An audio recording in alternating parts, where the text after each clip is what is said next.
Ang kwentong ito ay hango sa totoong buhay. Mula ito sa isa nating kabayan na itago na lang natin sa pangalang Tatay Samuel. Taong 2001, Catanduanes. Tinititigan ni Tatay Samuel mula sa bintana ang malawak na lupain sa harapan ng bahay. Sa katunayan, pagmamay-ari niya ito pero hindi malaman kung ano ang gagawin, lalo na ngayong mag-isa na sa buhay. Maraming taon ang nakalipas nang mamaalam ang asawa buhat sa katandaan. Pero siya sa edad na 80, malusog, malakas, matalas ang memorya. Hindi lang dahil maalaga sa sarili kung hindi sa tangang mutya. Ito ang nagbibigay sa kanya ng mga katangian na hindi kayang taglayin ng ordinaryong tao. Bukod pa dyan, kaya niyang tapatan ang sinumang nilalang na may masamang hangarin. Lingid sa kaalaman ng nakakakilala sa kanya, lumalabas siya sa gabi lalo na sa tuwing may napapansin sa paligid. Madali niyang naaamoy ang samyo ng aswang kahit nasa malayo. Natutunton ang pinagtataguan ng walang kahirap-hirap. Hindi naman siya basta-basta pumapaslang. May nilalang pa rin na sa kabila ng pagiging halimaw, walang balak manakit ng tao. Pinapalampas niya ang ganito, ngunit mahigpit sa mga aswang na mapang-abuso. Manong Samuel, kumusta po? Pinapatid pala ni Tatay Diego tong isda. Kaunti na lang po ang huli niya kaya iilan lang po yung nadala. Meron din pong kakanin dyan at kape. Wika ni Pedro. Ay nako, nag-abala pa talaga kayo. Sinabi ko naman sa tatay mo na wag na magpadala sa akin. Tambak pa ang pagkain dito galing sa inyo. Hindi ko na nga maubos Ako lang mag-isa. Tugon ni Manong Samuel. Mas mainam po yan para hindi maubusan. Nga po pala, may nakasalubong kaming kumukuha ng mga mutya. Ang ganda po ng nilalako niya. Hindi po ba napasadya dito? Mahilig kayo sa ganung bagay, di ba? Muling wika ni Pedro. Mahilig ako. Lalo na kung aktibo at malakas ang bisa. Saan nyo ba nakasalubong? Hindi naman napadpad dito Magkano ba ang bentahan niya? Pero iho, hindi lahat na nagbebenta ng mutya. Totoo, may tamang proseso ng pagpapasa ng tangan. Yun nga rin po yung sabi ni tatay. May tamang proseso ang pagpapasa ng mutya. Hindi daw po basta-basta yun At saka kapag tinignan mo, mukha talagang peke. Di ba mararamdaman naman yun? Oo, iho. Kapag tinignan mo ang isang bagay, kapag hinawakan mo, mararamdaman mo na yan kung buhay o hindi. Hindi na nakakapagtaka yung mga ganyan, yung mga namimeke. Sa kahirapan ng buhay ngayon, umahanap talaga sila ng kung ano-anong paraan. Sana mapadpad dito na mapagsabihan ko. Ayan oo, yung dalawang lalaking yan yung papalapit dito. Sila po yung sinasabi namin. Kayo na pong bahalang humusga. Huling wika ni Pedro. Matapos nun ay nagpaalam na siya. Inantay naman ni Manong Samuel na makalapit ang dalawang lalaki. Tatay, magandang araw ho sa inyo. Kumusta ang buhay? Mag-isa lang kayo dito Ang lawak ng lupain pero bahay nyo lang ang nakatirik. Pagmamay-ari mo po ba to? Wika ng isang lalaki. Magandang araw sa inyong dalawa. Hindi talaga to sa akin Sa asawa ko ang lupain. Ano ba ang sadya nyo dito? Naparito ho kami para ipakita sa inyo itong mga mutya. Mabisa po to, lalo na mag-isa lang kayo. Pangontra sa anumang banta ng kapamakan, magbibigay ng proteksyon, magbibigay ng kasaganahan sa buhay at lakas. Kung may negosyo kayo, makakatulong din ho ito. Kalokohan ang sinasabi nyo. May tamang proseso ang pagpapasa ng mutya. Hindi ko rin hinahangad ang ganyang bagay. Malapit na ako mawala sa mundo Ano pang silbi niyan sa akin? Tatay, may kakayahan tong hawak namin. Bibigyan kayo ng mahabang buhay. Tignan nyo, bagay na bagay to sa inyo. Hindi pinansin ng matanda ang sinabi ng dalawang binata. Tinignan niya ang dala nitong mga mutya. Merong kabibe, bato, buto, kawayan, kahoy, at marami pang iba. Wala ni isang nakakuha ng kanyang atensyon dahil ang katotohanan, peke ang lahat ng mga ito. Ano tatay, may natipuan ba kayo? Proteksyon nyo yan laban sa aswang. Balita ko kamakailan lang may sinalakay malapit dito eh. Mag-isa ka pa naman oh. Tay, atin natin lang to ha. Yung presyo ibibigay namin sa'yo. Mas mababa kumpara sa iba. Kahit 2 piso pa yan, ayoko. Hindi nyo ako mauutos sa ganyang paraan. Mutya ba ka mo? Wala nga ako nararamdaman sa mga binibenta nyo eh. Nagpapanggap kayo na marunong kumuha ng mutya. May tamang proseso ang pagkuha at pagbigay niyan sa ibang tao. Ako pang lolokohin nyo. Walang nagawa ang 2 binata. Nagmamadaling umalis nang pakitaan ng patalim ni Manong Samuel. Ang babata nyo pa pero ganyan na kayo. Halatang hindi napalaki ng tama. Mga kulang sa aruga. Tatay Samuel, kumusta ho? Nakita ko yung mga lalaki kumaripas ng takbo ah. Tinakot niyo po ba? Nabaling ang pansin ng matanda sa pagbalik ni Pedro. Ako pa talagang sinubukang utuin. Akala siguro malilin lang ako eh. Kung hindi pa tumakbo ang mga yon, nako, siguradong tinaga ko na. Kaya nga ho eh. Bumalik po ako dito para malaman ang nangyari. Nakasalubong ko din si Mang Karding. Galing na pala sa kanya yung mga yun eh. Sinubukan din siyang lokohin pero hindi nangyari. Manggagamot yung kausap nila eh. Maraming kaalaman sa mutya kagaya nyo. Ewan ko ba kung nung pumasok sa kokote ng mga binatang yan eh. Kung naghihirap sa buhay, pwede namang maganap ng matinong pagkakakitaan. Kung gusto mang magpasa ng mutya, may tamang proseso ng pagkuha at pagpapasa. Ay nako talaga. Hayaan nyo na ho, may rebuelta naman ho yan eh. Babalik sa kanila yung ginagawa nila. Nga po pala, mauna na ako ha. Bumalik lang talaga ako dito para siguraduhin ayos lang kayo eh. Huling wika ni Pedro. Sa paglipas ng oras, naging abala sa pagtatabas ng damo sa bakuran. Ilang sandali pa may napansing babae sa hindi kalayuan. Tumatakbo at sumisigaw ng saklolo. Lumapit siya para makatulong. Napag-alamang may nakitang nilalang. May nakita po ako dun oh. Naglalakad po ako tapos biglang may kumaluskos eh. Pagtingin ko po, itim eh. Nanlilisik po yung mata tapos naglalaway. Nakakatakot po eh. Teka iha, kumalma ka muna ha. Huwag kang mag-alala, ligtas ka na. Saan mo eksaktong nakita yung sinasabi mo? Doon po banda Manong. Nakakatakot po yung itsura niya eh.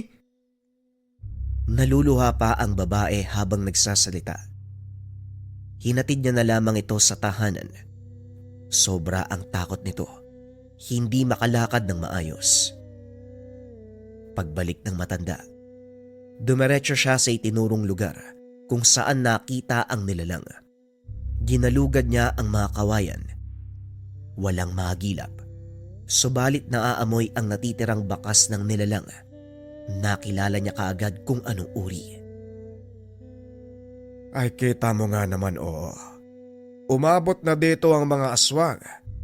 Noon nasa kabilang baryo pa sila.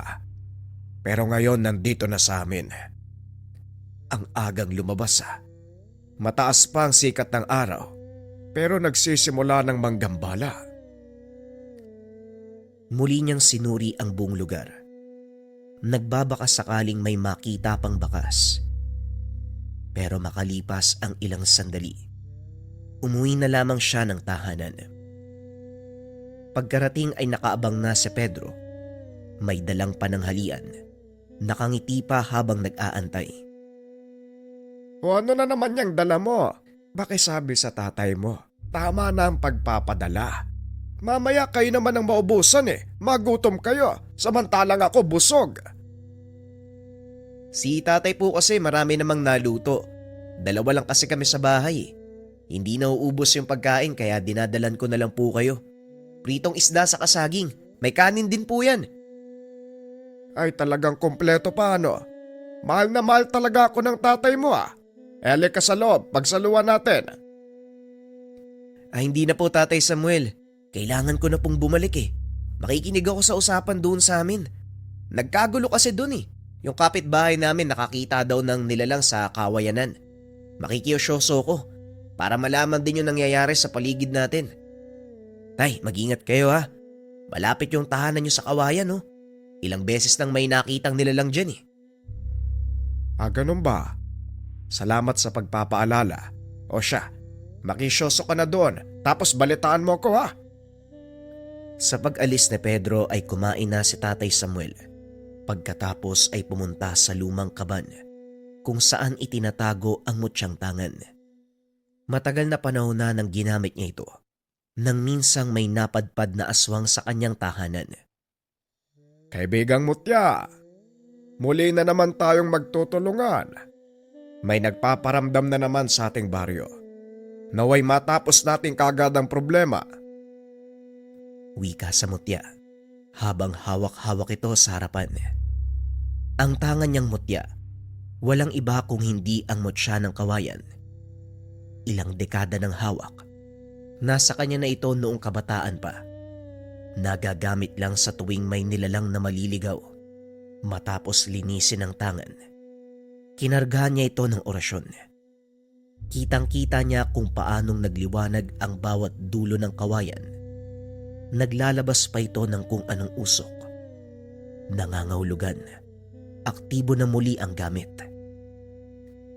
Pagsapit ng hapon, bumalik si Pedro kasama ang tatay na si Mang Digo. Napabuntong hininga na lamang ang matanda nang makita na meron na namang dalang pagkain. Isipin ko na talaga na ginagawa niyo akong tambakan ano. Bawat punta niyo rito, may bit-bit kayong pagkain. Nagbuka naman akong patay gutom. Tumawa si Mang Digo. Gayon din ang anak. Inilapag nila sa mesa ang mga dala. Sinimulan ang seryosong usapan. Tatay Samuel, tatapatay kita. Huwag mo sanang mamasamay ng intensyon ko. Sumadya talaga ako dito ngayon upang kumbinsihin ka. Lumipat ka muna sa tahanan namin. Sumasalakay na naman yung kung anong nilalang eh. Nag-aalala ko sa'yo, mag-isa ka lang dito.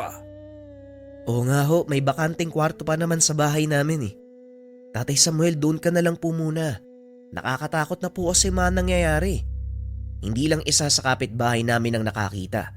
3 na sila oh. Isa dito sa kawayanan. Tapos yung 2 malapit sa bundok. Hinabol pa nga sila eh. Buti na lang nakapunta sila sa maraming tao. Terik pa yung araw kapag sumasalakay. Naiintindihan naman ho namin na kaya mong tapatan ng mga halimaw na yan. Pero Tatay Samuel, matanda na ho kayo. Iwasan na lang natin ang kapamakan. Naiintindihan ko ang punto nyo. Maraming salamat sa pag-aalala. Huwag nyo ako masyadong intindihin. Matanda na ako. Hindi na ako pag-iinteresa ng aswang. At kung ano man ang sumalakay dito sa tahanan, sige lang, subukan lang nila. Tatay Samuel, alam kong wala kang aatrasan. Pero tumatanda na ho tayo. Hindi palaging malakas ang katawan ng tao. Matanda lang ako sa itsura. Maraming kulubot sa katawan. Pero asahan niyong kaya ko pang makipagbakbakan. Patuloy siyang kinumbinsi ng mag-ama. Kaso nga lang hindi pa rin napapayag. Labis na nag-aalala ang mag-ama sa kanya. Kaso nga lang, buo na ang desisyon ni Tatay Samuel. Ilang oras ang nakalipas. Sa halip na matulog ay gising lamang si Tatay Samuel. Inaantay na magparamdam ang nilalang. Nakasugbit na ang itak sa tagiliran. Hawak-hawak na ang kawayan na mutya.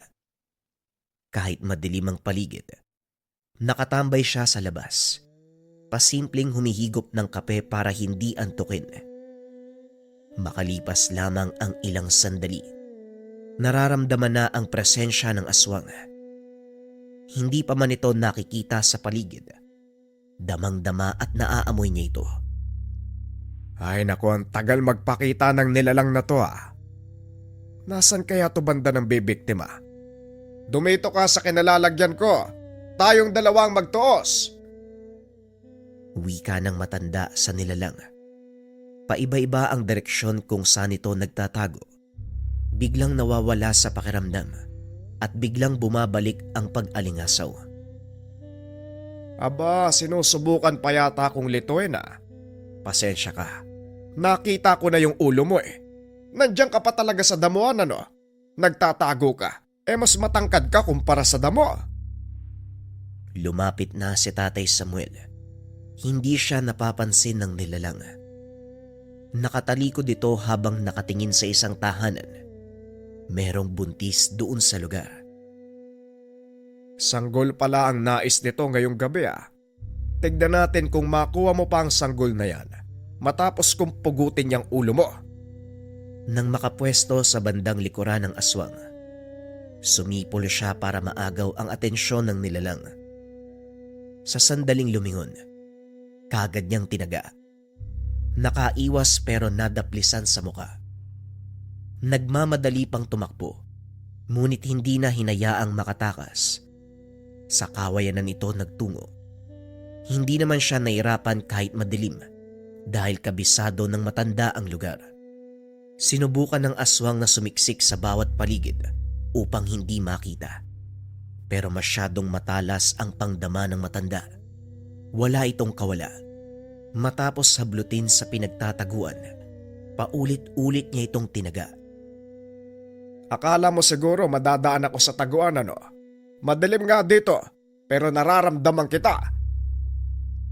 Ilang beses niyang tinaga ang nilalang hanggang sa bumagsak na ito sa lupa. Kung nanahimik ka na lang sana sa lungga mo, hindi ka aabot sa ganito eh. Masyadong kampante. Nagpapagala-gala dito sa lungga ko. Talagang mamamatay ka. Muling wika ni Tatay Samuel. Tinadyakan pa nito ang mukha ng aswang. Naganap ng paraan ng matanda upang mabitbit ang aswang. Sandali siyang bumalik sa tahanan upang kumuha ng paglalagyan. Kaso nga lang pagbalik sa lugar, wala na ang nilalang. Bakas na lamang ng dugo sa lupa ang naabutan. Lintik na katakas talaga. Hindi lang yata nag-iisa yun ah. Ito ang unang pagkakataon na natakasan ako ng nilalang. Siguradong may kasamang ulupong na to. Huwag kayong mag-alala. Pagsasabay-sabayin ko kayong lahat. Pinakiramdaman niya ang paligid. Subalit walang naaamoy na anumang samyu ng nilalang. Sinuri ang bawat sulok pero hindi na nahanap pa. Dito na siya nagalit. Nagsisisi sa pag-iwan ng bangkay. Hindi bale. Siguradong may araw kayo sa akin. Sa susunod nating pagkikita, sabay-sabay ko kayong susunugin. Makalipas ang ilang araw, hindi nawala sa isipan ni Tatay Samuel ang naganap. Tatay Samuel, ay bakit naman ganyan ang itsura mo? Kung makapag-isip ka, sobrang lalim ha. Teka, wag mo sabihin na may nakaharap ka na namang aswang. Ganyan palagi ang itsura mo pagkatapos ng inkwentro. Wika ni Mang Tigo. Noong nakaraang gabi may napansin ako eh. Malamang tinugis, alangan naman pabayaan ko. May bibiktimahin doon sa kabilang bahay. Swerte lang yun eh. Merong kasama kaya nakatakas. Nalingat lang ako sandali eh. Iniisip ko kung saan nagpunta yung aswang na yon. Pinagdarasal ko din na gumaling na ang lahat ng sugat niya. Siguradong mambibiktima uli yun eh, nang mapatay ko na. Tatay Samuel naman, sinabihan ko na kayo eh. Itigil mo na yung panunugis. Matanda na po kayo. At sinabi ko na din sa'yo, edad ko lang ang tumatanda. Malakas pa din ako. Kaya ko makipagsabayan sa kahit anong uri ng nilalang. Yan na naman tayo. Pero maiba nga ho ako, Tatay Samuel. Hindi po ba kilala nyo si Aling Nora? Napadaan ako sa kanila kahapon eh. Nakita ko yung anak niyang lalaki, yung binata na. Nakakaawa nga kasi maraming sugat sa katawan. Meron din sa muka. Ang sabi na disgrasya daw pero sa tingin ko hindi naman. Kakaiba kasi yung sugat eh. Parang sinadyang tagain. Paika-ika pa nga pag naglalakad eh. Maawa sana ako kaso bumalik sa isipan ko yung usap-usapan tungkol sa kanila. Wala namang nagpatunay pero naniniwala ako na aswang yung pamilya nun. Natigilan si Tatay Samuel. Ilang sandali pa napangiti ito. Tignan mo nga naman. Ang pagkakataon na mismo ang gumawa ng paraan para matapos ang naudlot na engkwentro. Mabuti na lang madaldal ka, no? Nasabi mo sa akin ang bagay na yan. Tutuluyan ko ang binatang yan. Naguluhan si Mang Digo sa sinabi nito. Napapakamot na lamang sa ulo. Tatay Samuel, ano bang ibig mong sabihin? Teka, yung anak ni Aling Nora ang nakasagupa mo. Paano ho kayo nakakasigurado? Mahirap ho magbintang. Nakita ko na ang batang yon. Una pa lang alam kong may lahi siya eh. Kaso hinayaan ko lang dahil hindi pa naman ang gagambala. Tanda ko pa ang amoy niya. Walang pinagkaiba sa aswang na nakaengkwentro ko. Alam ko kung saan tumama ang mga taga ko sa kanya. Malalaman natin yan kung totoo o hindi eh. Halika, puntahan natin. Pinuntahan nila ang tahanan ni Aling Nora. Ilang oras na paglalakad ang layo. Pagkarating, napansin ang pagmamadali ng binata. Nagtago sa loob ng tahanan habang ang ina ay kinakabahan. Huwag kang kabahan, Nora. Hindi ako nandito para manakit. May gusto lang ako malaman sa anak mo eh. Pwede ba siya makausap? Sinubukan ng ina na magsinungaling pero hindi nadala sa ganung paraan si Tatay Samuel.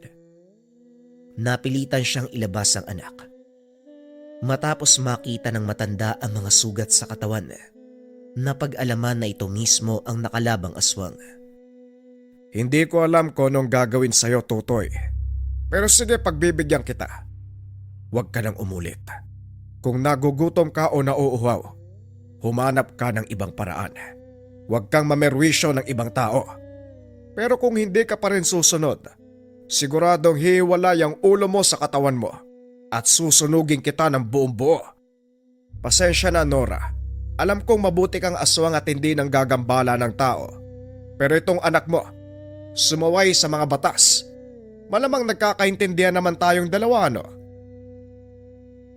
Tumango ang ina. Humingi ng tawad sa nagawa ng anak. Tatay Samuel, parang hindi naman yata susunod yung binatang yun. Kitang-kita ko kung paano siya nagpipigil eh. Nakayuko lang, walang sinasabi. Pero damang-dama ko yung galit niya. Mamaya ikaw na yung biktimahin yan eh.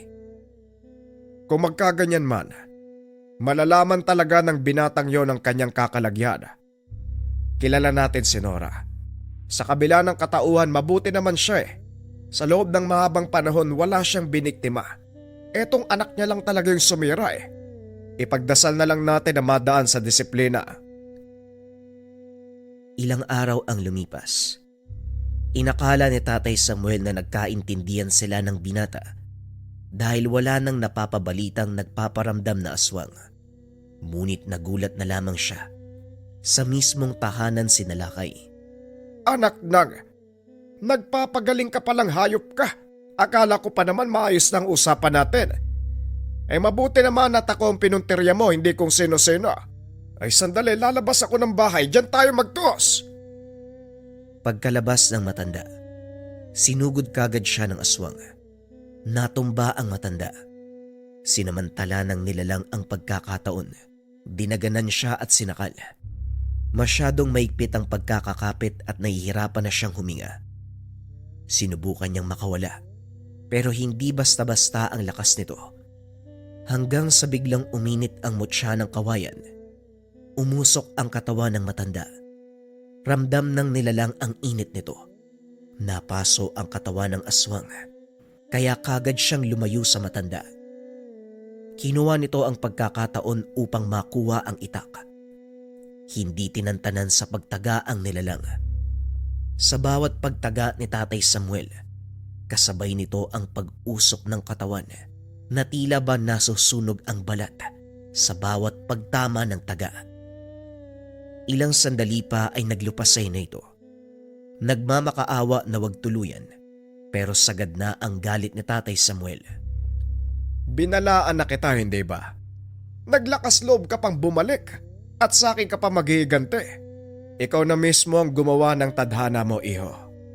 Naawa ko sa nanay mo. Masasaktan siya. Pero tama lang natapusin na kita. Malaking problema ang binibigay mo kay Nora. Mas makakatulong ako kung mawawala ka na sa mundong ito. Lumuhod ang aswang sa kanyang harapan. Patuloy na nakiusap kay Tatay Samuel. Kaso nga lang, wala siyang nakikita o nararamdamang kabutihan sa binatang aswang. Kaya upang hindi na lumaki pa ang kasalanan at hindi na makapambiktima ng ibang tao, ginawa niya ang nararapat. Binaon niya ang itak sa lalamunan nito. Kitang-kita kung paanong umusok ang buong katawan. Patawarin mo sana ako, Nora. Ipagdasal na lang natin na gabayan ang kanyang kaluluwa at manahimik na sa kabilang buhay. Kinabukasan pagsikat ng araw, nagtungo sa tahanan ni Aling Nora si Tatay Samuel upang ibalita ang nangyari. Katulad ng inaasahan ay humagulgol ito. Nagwala sa sakit na dulot ng pagkawala ng anak. Pero ang naging maganda lang, tinanggap niya ito ng buong puso. Alam ko din na aabot kami sa puntong ito. Hindi ko lang inasahan na mapapaaga. Hindi ako magdadamdam sa iyo, Samuel. Nagpapasalamat ako. Ilang beses ko nang pinagsabihan ng anak ko pero hindi siya nakikinig. Maraming salamat sa ginawa mo. Sa pagpapatuloy ng kanilang usapan, nalaman ni Tatay Samuel na ilang beses nang biktima ang binata. Hindi lamang hayop, may tao nang nadamay. Sa iba't ibang lugar nga lang ito nang bibiktima, kaya hindi kagad nakarating sa kanya. Kabilang na dito ang 2 lalaki na nagbebenta ng pekeng mutya. Nagtamo ng maraming kalmot matapos makasalubong sa daan. Pinayuan na lamang ni Tatay Samuel ang ina sa mga dapat gawin. Masakit para dito ang mawalan, pero pinaintindi ni Tatay Samuel ng mabuti ang sitwasyon. Ilang linggo niya itong dinadalaw. Naninigurado na walang gagawing masama sa sarili. Sa kabila ng katauhan ng aswang, hindi pa rin may pagkakaila ang kabutihan nito. Sadyang nagkataon lang na may anak na tumaliwas. Sa paglipas ng mga taon, namayapa na rin si Aling Nora. Si Tatay Samuel mismo ang naglibing bilang tanda ng kanilang pagkakaibigan. Inilagay niya ang bangkay nito sa tabi ng himlayan ng kanyang anak. Ang susunod nating kwento, mga kabayan, ay mahabang isang bagsak. Para sa mga nakapakinig na, pwedeng iskip ang kwento para ito sa mga kabayan natin na gustong magmarathon. Huwag na nating patagalin pa, simulan na natin ang istorya. Ang kwentong ito ay hango sa totoong buhay. Mula ito sa isa nating kabayan na itago na lang natin sa pangalang Eloy. Walang eksaktong taon. Lugar ng Esperanza. Sa mundong ating ginagalawan ay palaging merong balanse. Kung merong aral sa kanan, meron ding aral sa kaliwa. At kung mabuti, meron ding kasamaan. Panganay na anak si Eloy. Dahil may kalayuan ang tahanan sa baryo, kung kaya't mas minabuti ng mga magulang na iluwal ang sanggol sa tahanan. Maaga pa lang, tinungo na ng ama ang isang manghihilot at kilalang albularyo. Ang pangalan nito ay Manang Lourdes. Ang siyang tumulong sa ina upang maisilang si Eloy. Pahirapan ang naging sitwasyon ng mailuwal si Eloy dahil hindi makaramdam ng hilab ang ina, kung kaya't inabot ng gabi bago lumabas ang sanggol. Ay nako, pambihira ang anak mo, Kadya. Parang ayaw pang lumabas.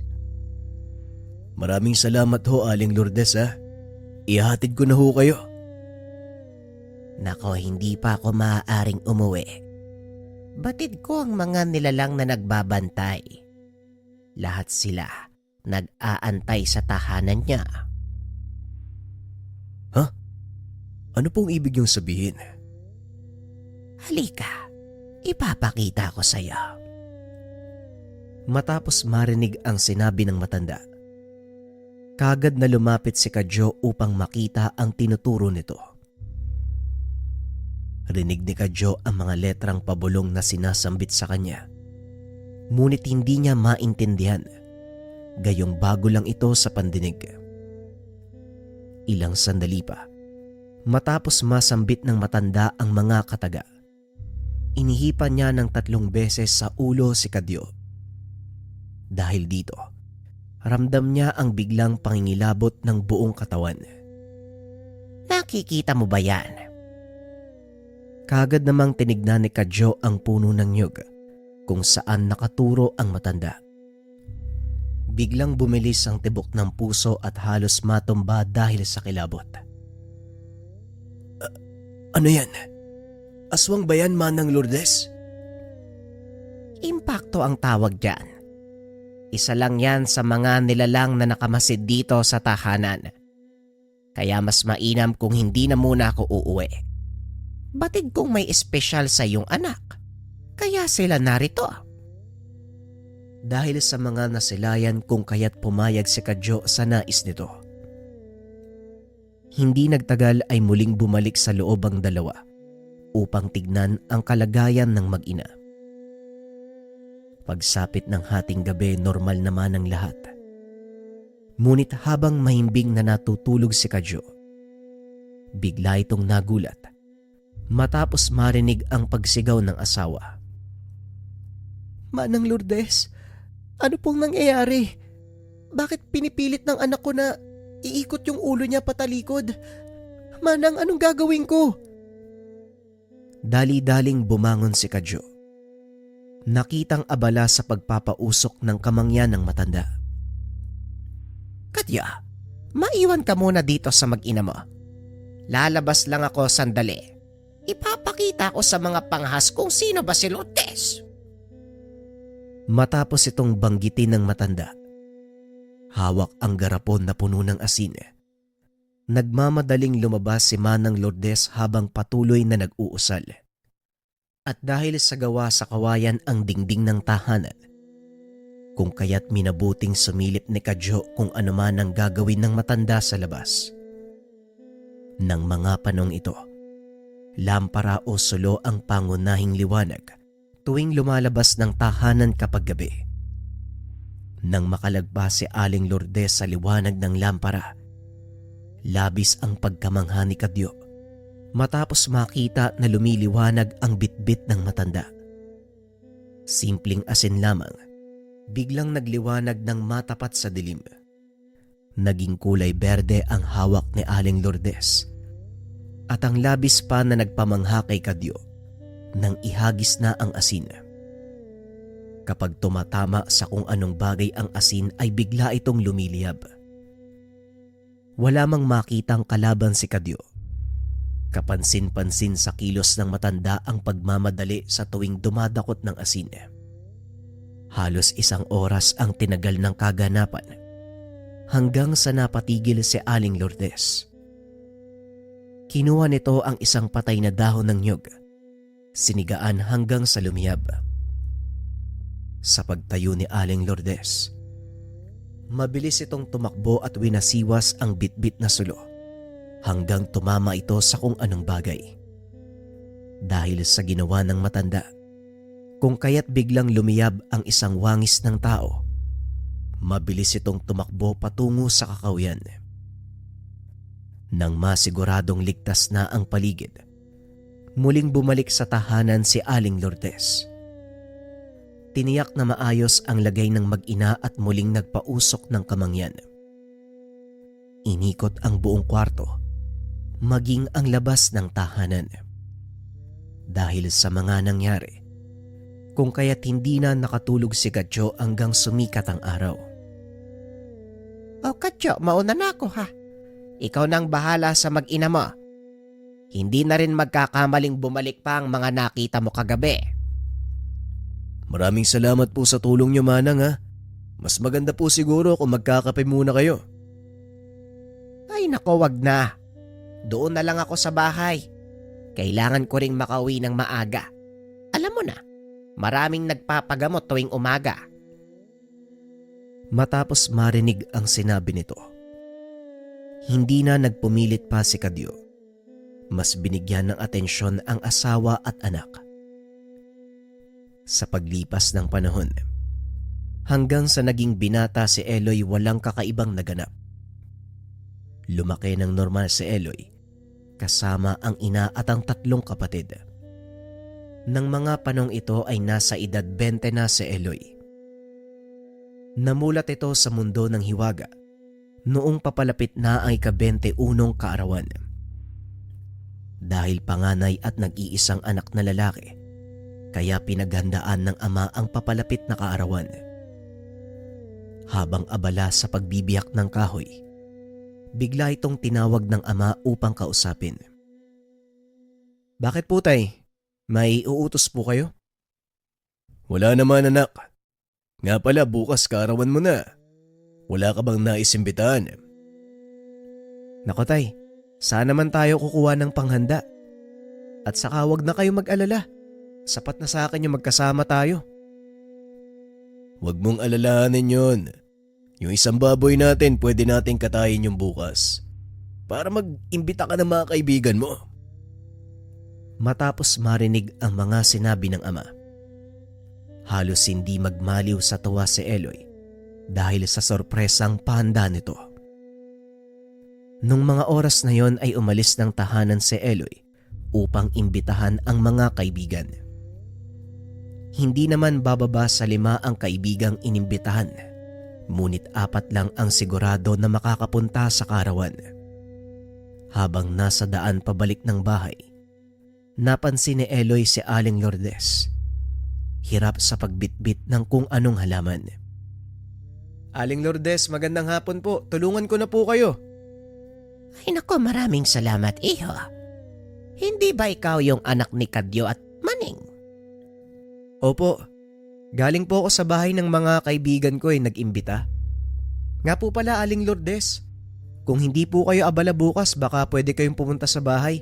Konting salo-salo lang po. Ganun ba? Susubukan ko kung makakapunta ko, iho. Ilang taon ka na ba bukas? Ano magbe-21 na po ako. Aba, tignan mo nga naman. Ang bilis ng panahon. Matapos ang maikling usapan, mas minabuting ihatid ang matanda hanggang sa tahanan nito. Ay maraming salamat, iho. Pagpalain ka nawa ng may likha. Napangiti naman si Eloy. Kagad nagpaalam upang bumalik ng tahanan. Pagsapit ng gabi habang naghahapunan, masayang pinag-usapan ng pamilya ang gaganapin na kaarawan ni Eloy. Ngunit ang hindi alam ng binata, sa pagtungtong ng edad na 21, magsisimula na ang kakayahan at isang obligasyon para sa nakararami. Kinaumagahan, maaga pang nagising si Eloy. Mas minabuting magtimpla ng kape habang pinagmamasdan ang mamog na palayan.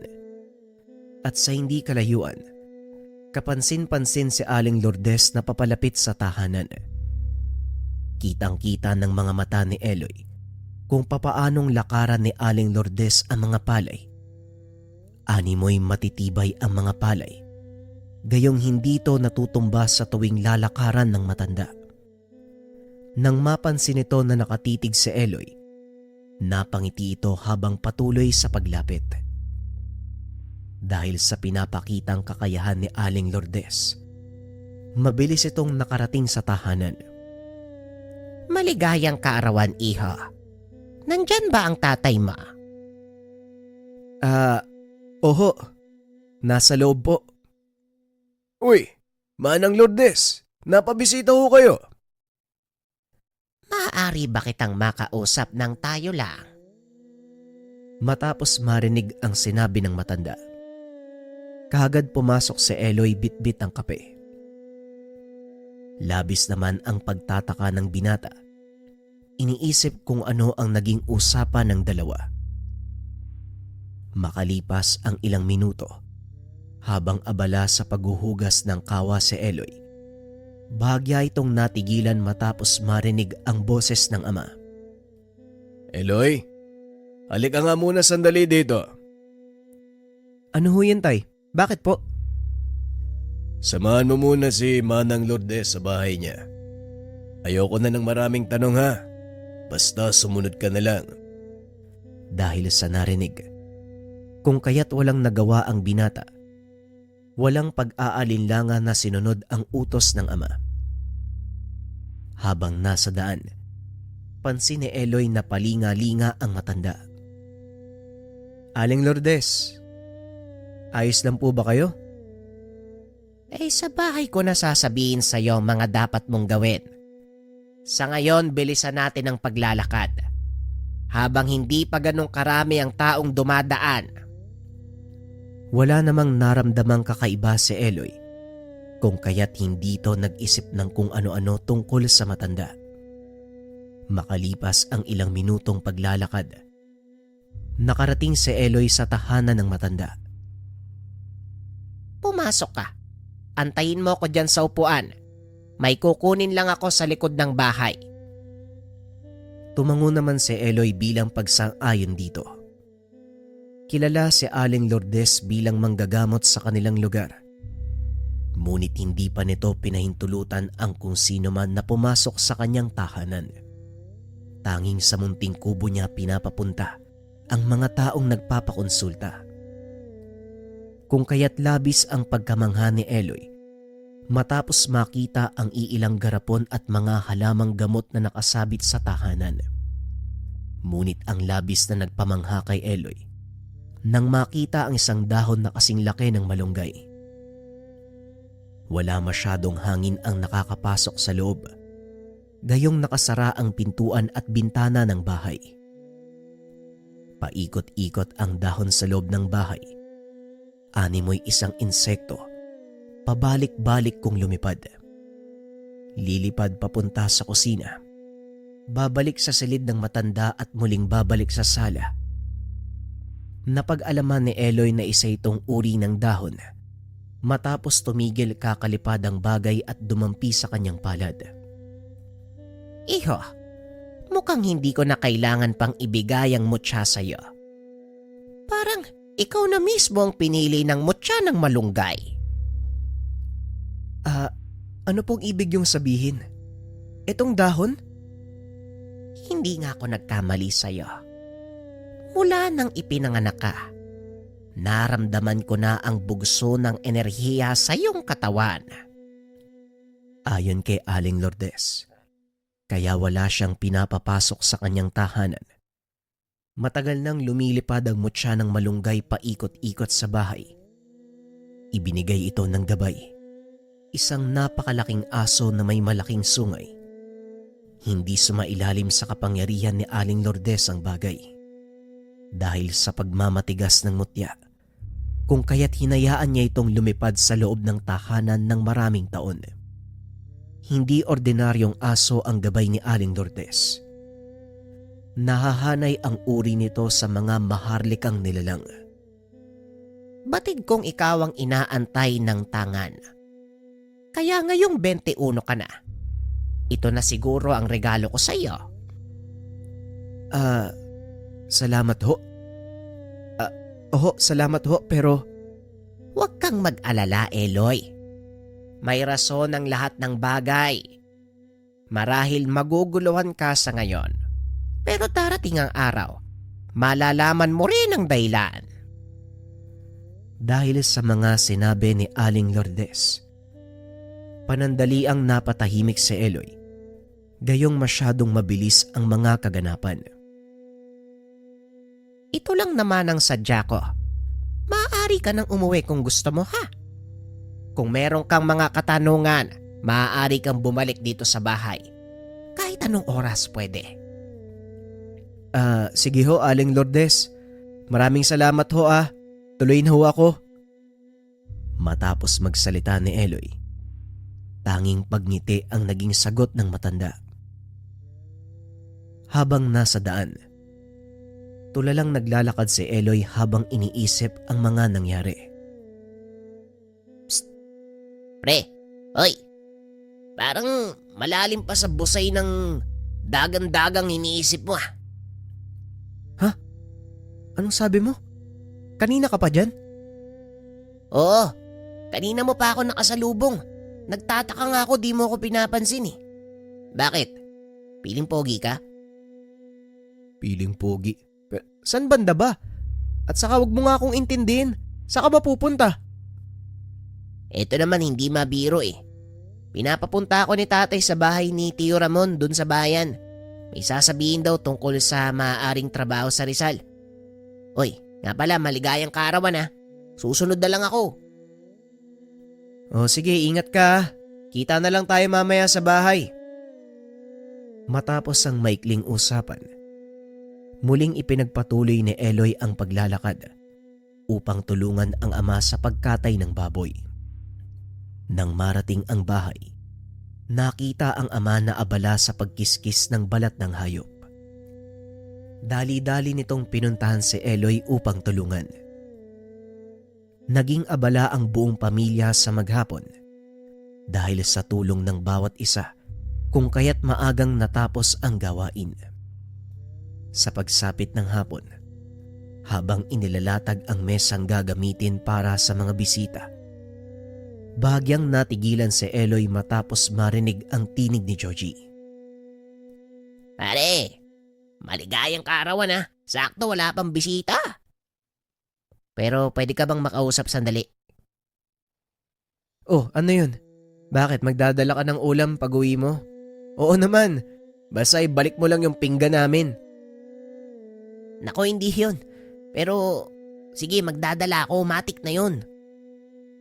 Ano bang gusto mong sabihin sa akin? Gusto mo bang magtrabaho sa Rizal?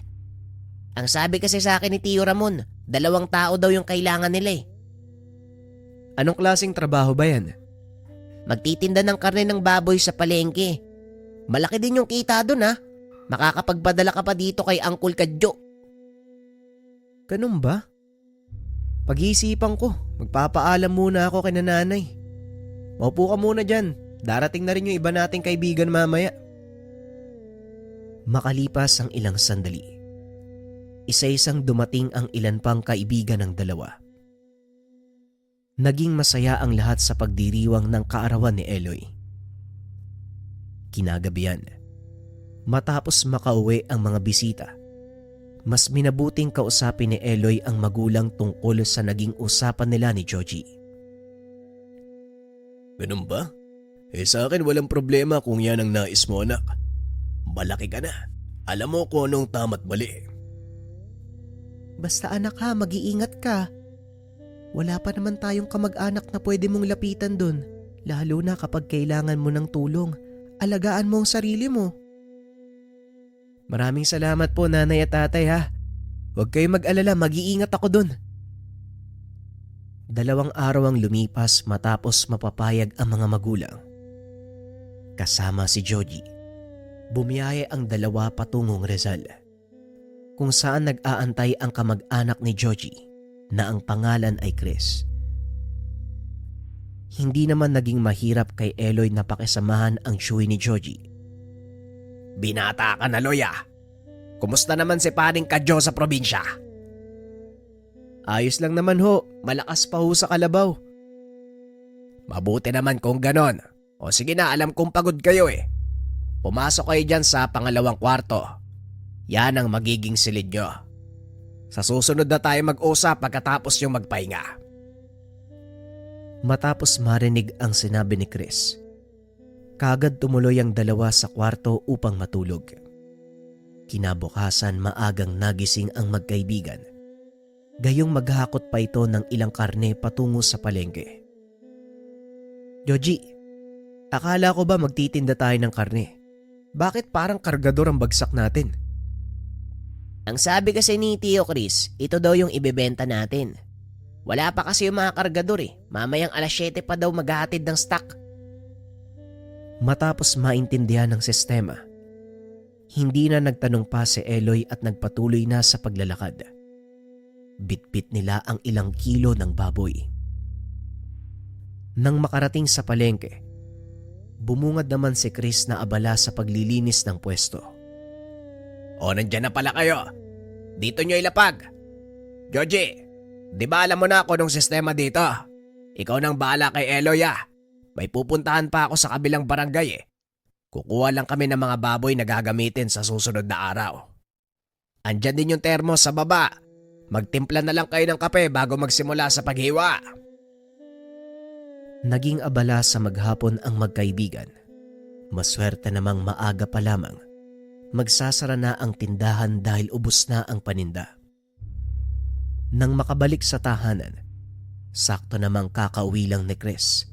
Bitbit ang 2 buhay na baboy. O maaga pa. Sinong naiwan dun sa pwesto? Nako tiyo, wala na kaming dapat bantayan doon. Naubos na. Paano wala? Huwag niyo sabihin pinamigay niyo yung karne. Bakit naman namin gagawin yun? Naubos yung paninda tiyo. Ito nga pala yung kinita namin sa maghapon. Sakto yan ha. Walang labis, walang kulang. Aba, ngayon lang nangyari to ah. Mukhang swerte kayong dalawa. Kung ganito lagi, ay dadagdagan ko ang ipapasahod sa inyo. Napangiti naman ang magkaibigan. Pagsapit ng dilim, pagkatapos magapunan, mas minabuting tumambay ni Eloy sa labas ng tahanan upang magpahangin. Uy Loy, diyan ka lang ba? Hindi ka ba nilalamok dyan? Hindi naman. Bakit ba? Lumalapit sa kanya ang kaibigan. Masaya ang pagmumukha nito. Uy, nakita mo ba yung anak ng kapitbahay natin? Alin dun? Yung lalaking may malaking katawan tapos maraming tato? Barakong barako pero tagilid pala. Nako Joji, ikaw huwag mo sabihing. Hindi yun. Yung kapatid na babae ang tinutukoy ko. Pre, ang puti panalo. Ano pang inaantay mo? Haranahin natin. Uso kaya yun dito sa Rizal? Parang luma na yun eh. At saka nahihiya ako. Sa susunod na lang, bebuelo lang ako. Ikaw ang bahala, basta wag mo akong sisisihin kapag naunahan ka ng iba. Dahil sa sinabi nito, sandaling napatulala si Georgie. Inisip ang maaaring gawin kung paano makakaporma sa natitipuhang dalaga. Sa paglalim ng gabi, habang nagpapahinga si Eloy, nakita nito ang sarili na natutulog. Teka, patay na ba ako? Ba't nakikita ko yung katawang ko? Huwag kang mag-alala. Hindi ka papatay. Sinundan ni Eloy kung saan nanggagaling ang boses. Nakaramdam siya ng kapayapaan at kaligtasan matapos makita ang isang nakabaluti at makisig na lalaki. Ako ang gabay ng mutsyang hawak mo. Kakaiba ang itsura ng nilalang na nakikita. Pormang tao man ang katawan. Ngunit ang mukha nito ay katulad sa aso na merong napakalaking sungay. Nasabi ko na sa iyo ang totoo kong ngalan. Huwag na huwag mong tatawagin kung hindi kailangan dahil malaking kaguluhan ang magaganap. Sa paglaho nito sa paningin, ang pagbalikwas ng katawang lupa ni Eloy. Oh, anyari sa'yo? Parang gulat na gulat ka dyan ah. Bigla mo kong iniwanan kagabi. Salita ako ng salita, wala ka na pala sa likod ko. Pasensya ka na pare Nakatulala kasi ako tsaka inaantok na ako.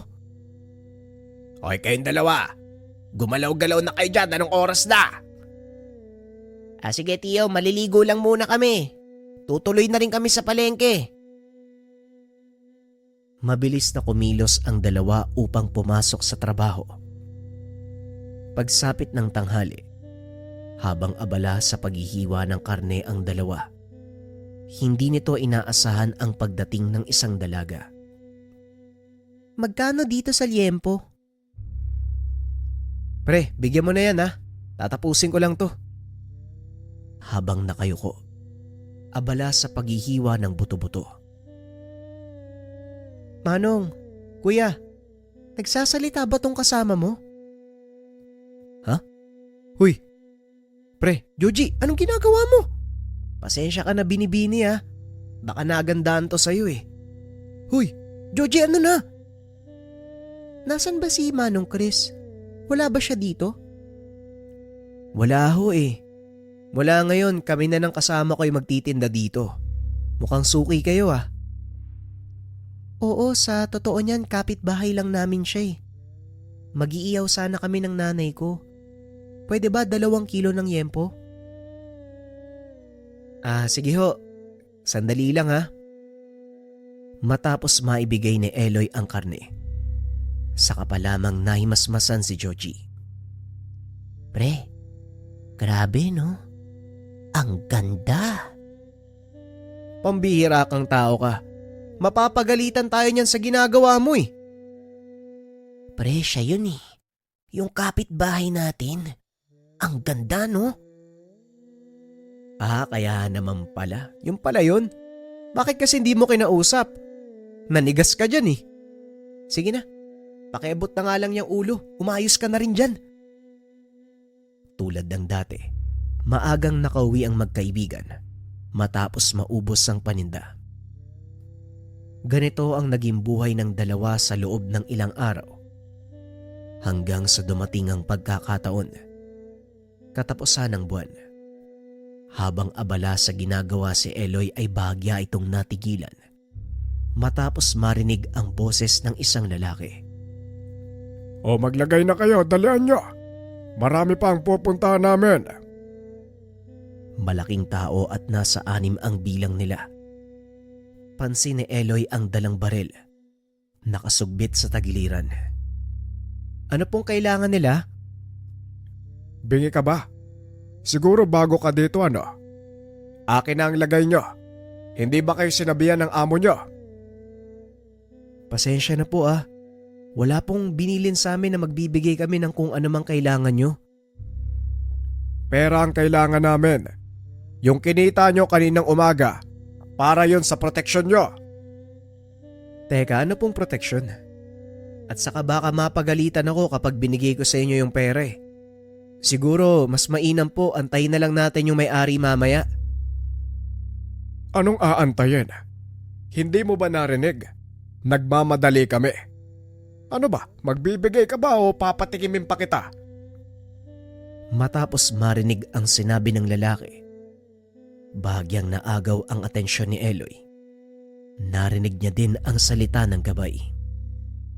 Huwag kang matakot. Nandito ako. Kung kaya't nakipagmatigasan si Eloy. Kayo ho. Kung yan yung gusto niya, walang problema. Aba, matigas ka ha? Michael, bigyan mo nga to. Baka mapuruhan ko yan kapag ako ang bumanat eh. Matapos magsalita ng lalaki, mabilis pumunta sa harapan ang lalaking kasing tangkad ni Eloy. Hindi may pagkakailang sanay ito sa mabibigat na trabaho, gayong may kalakihan ang katawan nito. Bilang isang normal na tao, walang alam sa pakikipaglaban, nanatiling nakatayo si Eloy habang pinagmamasdan ang lalaki. Nang tuluyan itong makalapit, nagawa pa nitong makipagtitigan kay Eloy hanggang sa bigla itong nagpakawala ng malakas na suntok. Sa bilis ng pangyayari, hindi na nagawang makaiwas ni Eloy, ngunit nagulat ang lahat. Nanatiling nakatayo ang binata na parang walang nangyari, habang yung sumuntok sa kanya namilipit sa sobrang sakit. Oh Michael, anong nangyari sa'yo? Boss, sakit ng kamay ko eh. Parang pader yung mukha niya no? Ay naku, lalampa-lampa. Sige, tignan natin kung mas makapal pa sa'yo ang bala ko. Kasabay ng pagtutok ng baril kay Eloy, dumating naman si Chris mula sa slaughterhouse kasama si Joji. Sir Fernando, tama na yan. Pasensya na po kayo.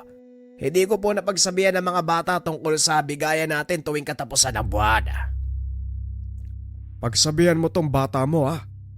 Baka sa susunod, hahalo yung dugo niya sa tinitinda niyong baboy.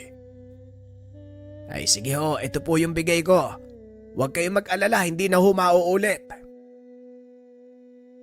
Matapos maibigay ni Chris ang pera, kagad ding umalis ang mga armadong kalalakian. Ayon kay Chris, hawak ng malaking sindikato ang grupo ni Fernando. Ayaw mang magbigay. Wala rin silang magagawa dahil kung hindi, sila ang gugulpihin o papatayin. Tanging kinita lang sa umaga ang kinukuha nito, kung saan araw ng Sabado tuwing huling linggo ng buwan. Pasensya na ho kayo ha. Mukhang malalagay pa tayo sa alanganin dahil sa ginawa ko. Ay naku, ako nga ang dapat humingi ng pasensya pero hayaan na natin yon. O ito, dahil palagi tayong nauubusan ng paninda, magdadagdag na lang tayo ng paninda pa dito.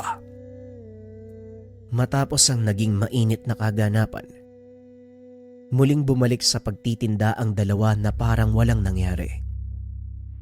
Ngunit labis ang swerteng dala ni Eloy. Gayong muling naubos ang tinitindang karne. Bago pa lumubog ang araw, nagsimula ng magligpit ng gamit ang magkaibigan. Pare, samahan mo ako dun sa kabilang eskinita. May bibiliin lang ako. Saan? Doon pa sa looban? Uy, delikado doon kapag madilim na. Sandali lang naman tayo eh. Bibili lang ako ng bulaklak tapos mamayang gabi, diretso na tayo sa kapitbahay. Alam ko na. O sige, walang problema. Bitbit ang kinita ng buong araw at ang iilang gamit sa panghiwa ng karne. Dumaan ang magkaibigan sa looban upang bumili ng bulaklak. Nung una ay wala namang kakaibang naramdaman si Eloy. Ngunit pagkatapos bumili ng bulaklak, nakaramdam siya ng panganib. Uy, pre, pwede bang bumalik na lang tayo sa dinaanan natin kanina? Ha? Bakit? Mas malapit dito oh. Wala namang nagawa si Eloy, kundi sundin ng kaibigan. Mas minabuting maging alisto ni Eloy, gayong hindi nila kabisado ang ugali ng mga tao sa paligid. Sa patuloy na paglalakad ng dalawa, narating nito ang maliit na tindahan kung saan may 3 lalaki ang umiinom sa harapan. Hindi ito pinansin ng dalawa, ngunit naagaw ang kanilang atensyon. Bigla nilang tinawag si Joji na nauunang maglakad. Utoy, parang bago kayo dito ah. Saan ang punta nyo? Nakikiraan lang po. Diyan lang kami sa labasan. Alatang galing probinsya. Halika, inom ka muna. Pasensya na po pero hindi po ako nainom eh. Ano, hindi kayo inom? Aba, bigwasan kaya kita. Je, pagbigyan mo na para makadaan na tayo. Yan, makinig ka sa kasama mo. Teka, anong laman ng bag mo? Magnanakaw kayo, no? Naku po, hindi po. Ito po yung benta namin sa palengke. Benta pala. Tol, kunin mo nga yung bag niyan. Kuya, wala namang ganyanan. Nagtatrabaho kami ng patas eh. Ibigay mo na lang kung ayaw mong masaktan. Dahil sa pagbabanta ng lalaki, kung kaya't uminit ang ulo ni Eloy. Je, halika nga dito sa tabi ko. Mukhang sa ulo nila nilalagay yung alak imbis na sa tiyan eh. Matapos marinig ang sinabi ni Eloy, dahan-dahang tumayo ang mga lalaki, kasabay ng pagbunot ng balisong. Dito ka lang sa likod ko pare ah. Akin na yung kutsilyo na nasa bag. Pare, tumakbo na lang tayo. Ang dami niya no, hindi natin kaya yan. De pare, halangang mga bituka niyan, dapat dyan pinapalagan eh. Diyan ka lang, akong bahala. Ilang sandali pa, hinampas ni Eloy ng bote ang isa sa mga lalaki. Napasubsob ito ng matamaan sa ulo. Nang makita ang nangyari, mabilis na sumunod ang dalawang kasama upang saksakin si Eloy. Ngunit bago pa man makalapit ang lasenggo, nasipa niya ang isa sa sikmura Namilipit ito sa sakit. Samantalang ang kasama nito nagpatuloy sa pag-atake kay Eloy. Dahil sabay ang pagsugod ng mga kalalakian. Kung kaya't pagharang na lang sa patalim ang nagawa ni Eloy upang hindi ito tumama sa katawan. Laking pagtataka ng mga kalalakian. Pagtama ng balisong sa kanya, parang tumalbog lang ito sa katawan ni Eloy. Ilang sandali pa, biglang dumating si Fernando at Michael. Hindi na tayo mahihirapan. Sige na, tapusin mo na yan, Michael. Ayoko na pare. Hindi normal yung isang yan eh. Diyan na kayo. Sa pagtakbo ng mga lalaki, wala nang pagpipilian pa si Fernando. Muli niyang kinuha ang balisong at sumugod. Dahil sa liksi ni Eloy, hindi na nakabawi si Fernando. Isang malakas sa sapak ang pinakawalan ni Eloy na siyang dahilan upang masubsob ang mukha ni Fernando sa kanal. Habang pinagmamasdan ito ni Eloy, hindi niya napansin ang paglapit ng isa pang lalaki. Kwenelyuhan si Eloy kasabay ang pagsaksak gamit ang basag na bote. Kaso nga lang, walang naging emosyon ng binata, kung kaya't dahan-dahang sinilip ang kamay. Walang tigil ang pagdurugo ng kanyang kamay. Anong problema? Puro ka kasi bote. Lagyan ko kaya ng gripo yung tagiliran mo. Kanina ka pa eh. Wag pare, may pamilya ako, 2 yung anak ko eh. Pamilyado kang tao pero puro alak yung iniintindi mo. Sige na, umalis ka na. Isama mo yung mga kapwa mo batugan. Matapos marinig ang sinabi ni Eloy, mabilis na binuhat ng lalaki ang kaibigan upang lisanin ang lugar.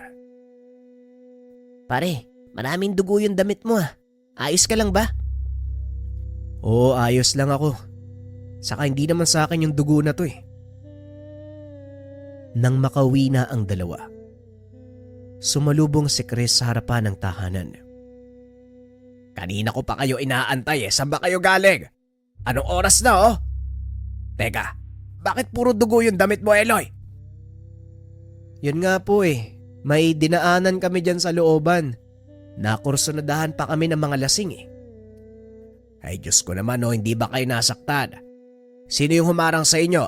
Namukaan nyo ba? Wag nyo na po masyadong intindihin. Nabigyan naman po ng leksyon eh. Ha? Sigurado ka ba? O sige, pumasok na kayo sa loob at kumain. Maligo din kayo. May nilagang baboy dyan sa kusina. Nilagang baboy? Nilagang baboy na naman? Tigil-tigilan mo ako sa kartehan mo, Joji ah. At saka bakit may bulaklak ang dala? Matagal pa ang piyesta ng patay. Wala naman tayong kamag-anak na nakalibing dito sa Rizal. Nakukursunadahan daw po yung anak ng kapitbahay natin nung. Pupunta rin kami mamaya doon pagkatapos kumain. Sino? Si Olga? Hoy kayong dalawa. Mag-ingat kayo dito sa Rizal. At saka, wag na nga kayong dumaan sa looban. Di baling malayo basta ligtas kayo makakauwi. Tumango naman ang dalawa bilang pagsang-ayon. Habang kumakain, napag-usapan ng magkaibigan kung ano ang magiging hakbang bago pumunta sa kapitbahay. Di ano pa bang dapat gawin? Kumatok muna sa pintuan. Tapos hanapin natin yung sino nga ba yun? Si Olga pare. Halika na kasi ang bagal mong kumain eh. Ayos ah. Kailan ka pa nagkaroon ng lakas ng loob? Nung nagkita kayo sa palengke, hindi ka nga nakagalaw eh. Matapos marinig ang sinabi ng kaibigan, tanging pagtawa lang ang naging sagot ni Joji. Kaunting description sa tahanan ni Olga. Gawa ito sa kahoy at 2 palapagang tahanan. Ilang minutong nakalipas, pumunta na ang dalawa sa kapitbahay. Pare, wag na lang kaya natin ituloy. Nako, umandar na naman yung katorpean mo. Tingnan mo yung bahay pare oh. Mukhang mayaman. May kotse pa sa harapan eh. Ngayon ko lang nakita yan eh. Baka may bisita lang. O yun nga. Bukas na lang tayo. Sa susunod na lang. Sa pagtalikod ng dalawa upang umuwi, bahagya itong natigilan matapos marinig ang tinig ng babae. Hoy, kayong dalawa! Saan ang punta nyo? Ayos ah. Nakaporma? Matapos marinig ang boses ni Olga, napalingon naman sa ikalawang palapag ng bahay ang dalawa. Etong kaibigan ko manliligaw daw sa'yo eh. Pwede ba daw? At saka... Napatahimik si Eloy nang sikuhin ng kaibigan. Oh, bakit parang uuwi na kayo? Tara, pasok kayo sa bahay. Wala namang aso dyan eh.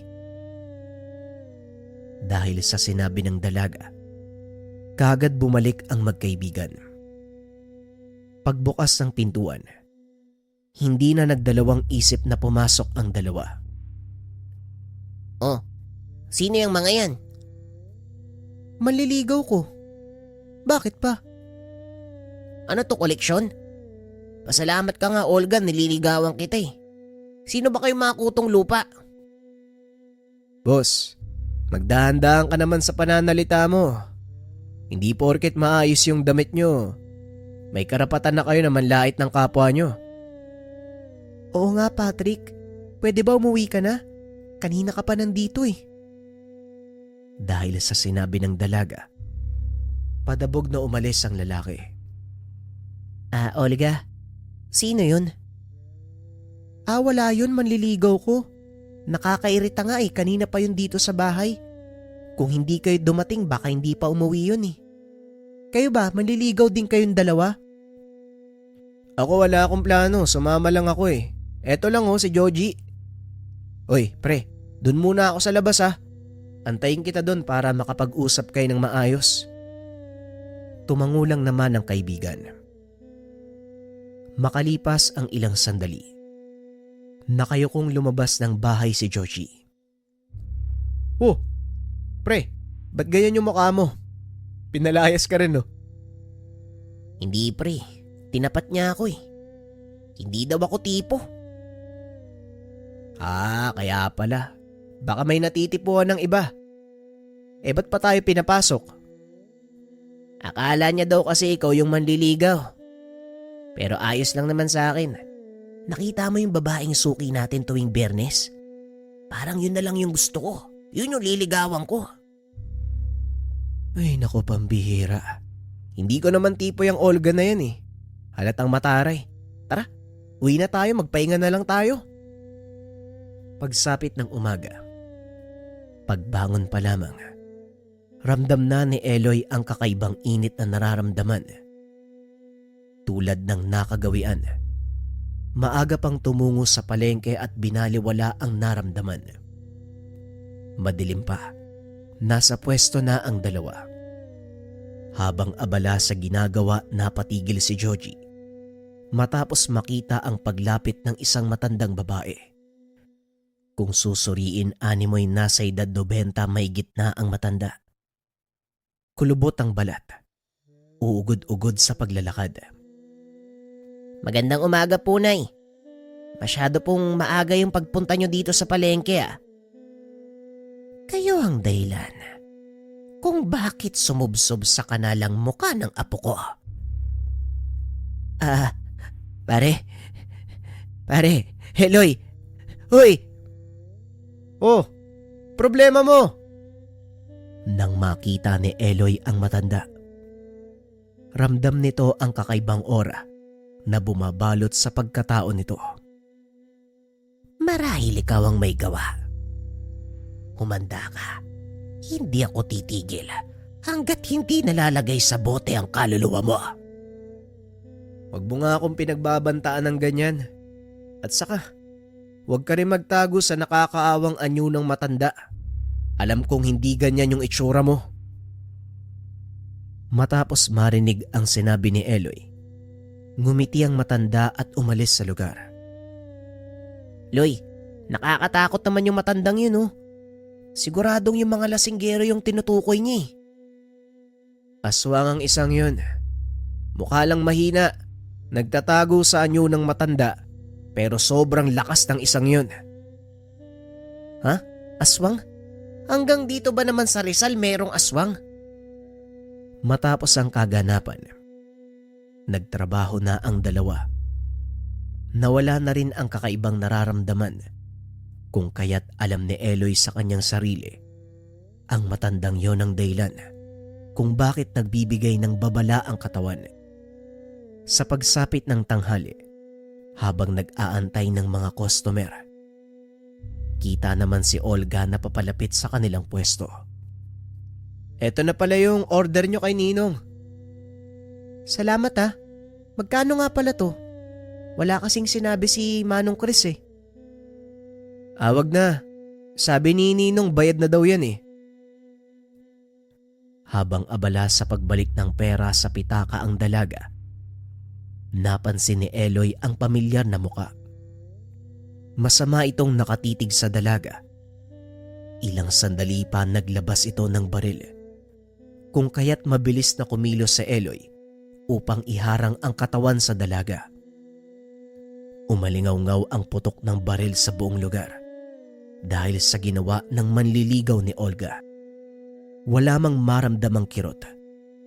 Mas minabuting magpatumba ni Eloy upang hindi maginala ang lahat ng makakakita. Matapos maubos ang bala ng baril, kagad na tumakbo si Patrick upang takasan ang ginawang kasalanan. Ngunit sa tulong ng taong bayan at iilang pulis na nagroronda sa lugar, kaagad siyang nahuli.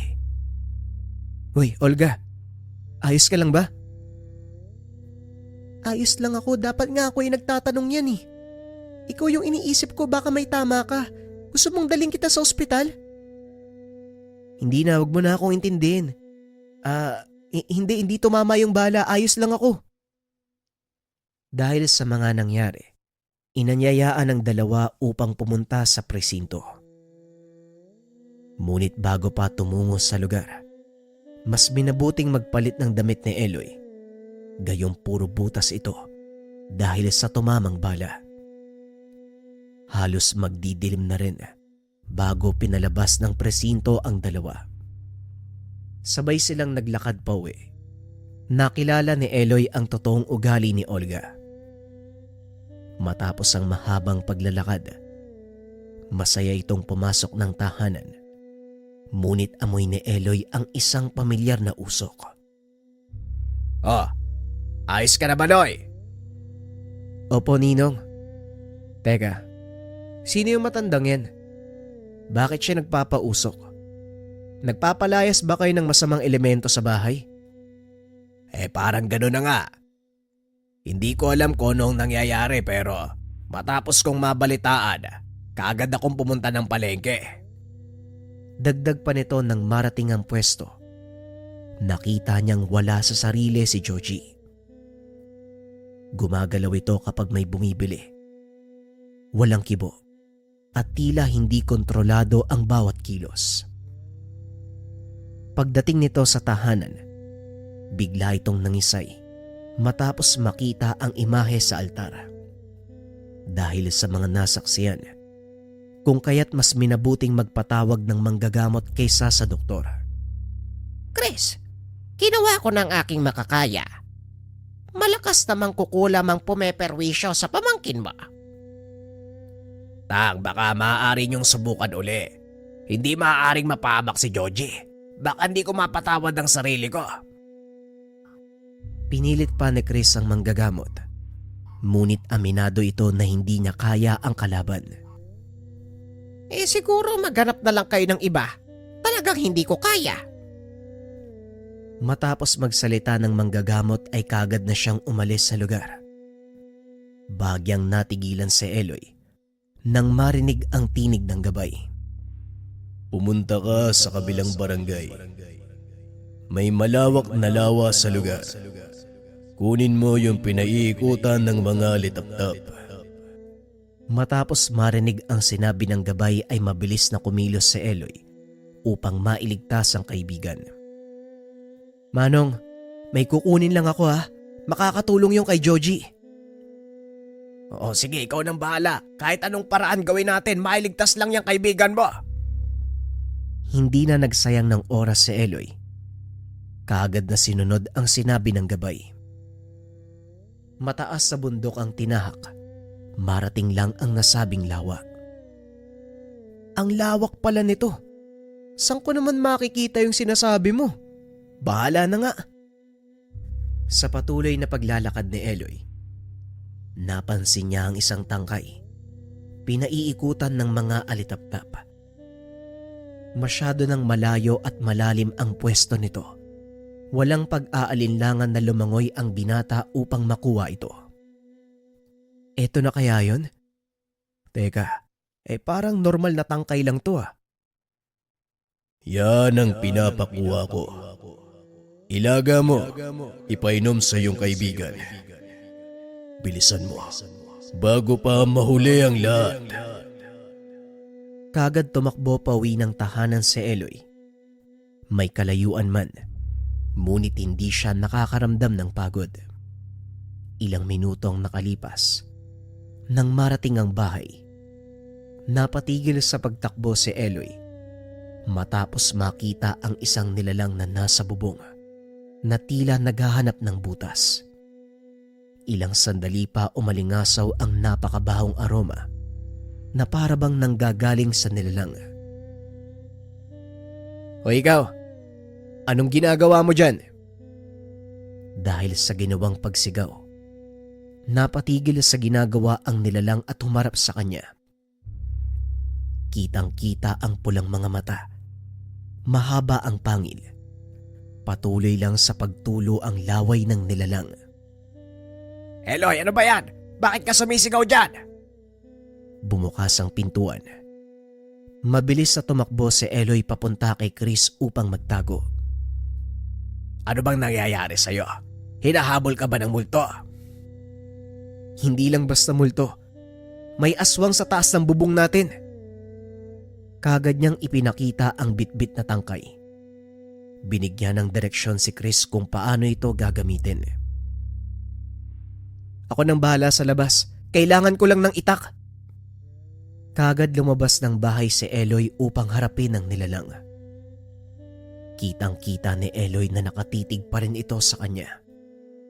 Kahit hindi ka na magsalita, alam kong ikaw ang may gawa nun sa kaibigan ko. Malas ng kaibigan mo. Hindi ka tinatabla ng kulam. Kaya't siya ang pinunterya ko. Pero wag kang mag-alala. Mauuna kang mamatay kaysa sa kanya. Habang nagsasalita, narinig ni Eloy ang salita ng gabay. May mga sinabing kataga. Binanggit naman ni Eloy ang mga binitawang salita nito. Napatigil sa pagsasalita ang aswang matapos makita ang ginawa ni Eloy.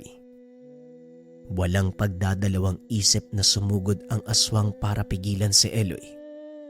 Ngunit bago pa man ito nakalapit ay nakaiwas na ang binata. Hindi nagpatinag ang nilalang at muling sumugod. Nagbuno ang dalawa hanggang sa makarating sa sapa. Ilang beses mang kalmutin at kagatin ng nilalang si Eloy. Nagtataka ito. Hindi nagkakaroon ng pinsala ang binata. Hanggang sa bumitaw ng isang malakas sa sapak si Eloy. Nakaiwas ang aswang at nakagat siya sa braso. Labis itong nanggigil pero hindi tinatabla ng binata. Sinubukan nitong lumayo sa lugar pero hindi na siya pinakawalan ni Eloy. Hinawakan niya sa leeg ang nilalang. Nagpupumiglas man. Hindi na siya nakatakas kay Eloy. Bumuelo ng buong puwersa ang binata. Ibinaon ng itak sa sentido ng aswang.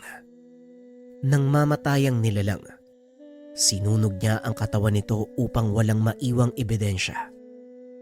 Matapos ang kaganapan, hindi na muna nagtinda si Eloy. Mas dinais din ni Chris. Pagpahingahin muna sila dahil sa mga nangyari. Dahil sa gamot na binigay ni Eloy, gumaling naman ang kaibigan. Hindi na rin tinangkapang kalabanin ang mga armadong lalaki na siyang nangungolekta ng pera sa palengke sa kadahilanang ayaw na ni Ninong Chris ang masangkot sa gulo. Bumalik na lamang sa normal na buhay ang magkaibigan. Umuwi na ng tahanan si Chris kasama ang kanyang kasintahan na si Olga. Samantalang si Georgie naman, patuloy pa rin naghahanap ng kanyang kasintahan. Iba't ibang babae ang natitipuan, ngunit walang nagkakagusto sa kanya. Patuloy na lamang na nagdarasal na darating ang panahon makakakita rin ng kasintahan.